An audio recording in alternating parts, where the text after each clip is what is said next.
صحابہ کرام علیہ مردوان کے معمولات دیکھیں تو وہ قرآن مجید فرقان حمید پڑھنے کے لیے اپنے ایام اس طرح خاص کر لیتے تھے کہ 7 دن کے اندر کمپلیٹ کر لینا ہے، بلکہ حضرت عثمان غنی رضی اللہ تعالیٰ عنہ کو آپ نے وہ منزلیں خاص طور پر متعین کی تھی کہ آپ پہلی سورہ فاتحہ سے لے کر یعنی جمعہ المبارک کو شب آپ سورہ فاتحہ سے لے کر سورۃ المائدہ یعنی آپ سورۃ الانعام سے پہلے سورۃ المائدہ 6 پارے مکمل اور 7ویں پارے کا بھی کچھ حصہ آپ یہ جمعہ کی شب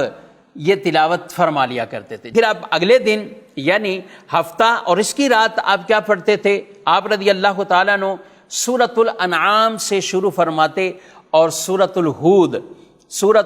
تک آپ اسے تلاوت کیا کرتے تھے، اور اتوار کی رات آپ رضی اللہ تعالیٰ عنہ کو سورہ یوسف سے شروع کیا کرتے تھے اور سورہ مریم تک پہنچا دیتے تھے،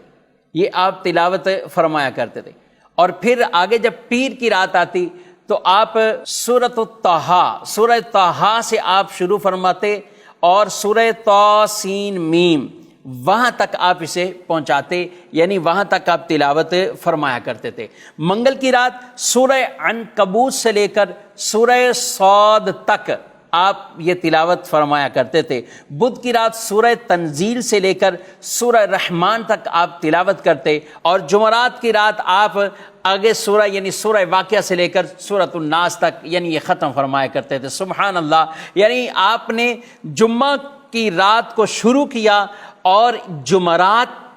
تک آپ نے یہ کمپلیٹ کر دیا۔ اب اگلا دن جمعہ ہے، پھر جمعہ کی رات سے نیا آغاز کرتے، تو گویا کہ آپ 7 دن کے اندر قرآن مجید فرقان حمید کی تلاوت کو مکمل فرما لیا کرتے تھے۔ یہ حضرت عثمان غنی رضی اللہ تعالیٰ عنہ جو کہ جامع القرآن بھی ہے، قرآن سے ویسے ہی ان کو ایک ایسا لگن تھا، پیار تھا اور قرآن سے بڑا تعلق تھا، یہاں تک کہ آپ جب شہید بھی کیے گئے تو اس وقت بھی آپ کی گود مبارکہ میں قرآن مجید فرقان حمید تھا۔ آپ تلاوت کرتے ہوئے اسی حالت میں آپ کو ان بلوائیوں نے شہید کیا اور آپ اس وقت بھی قرآن پاک کی تلاوت فرما رہے تھے، یہاں تک کہ آپ کے جسم مبارک جو زخمی ہوا اس سے جو خون نکلا، اس خون کے کچھ چھینٹے بھی اس کلام پاک کے اس حصے پر وہ پڑے، یعنی آپ گویا کہ قرآن پڑھتے پڑھتے ہی آپ دنیا سے رخصت ہوئے اور مرتبہ شہادت آپ کو نصیب ہوا۔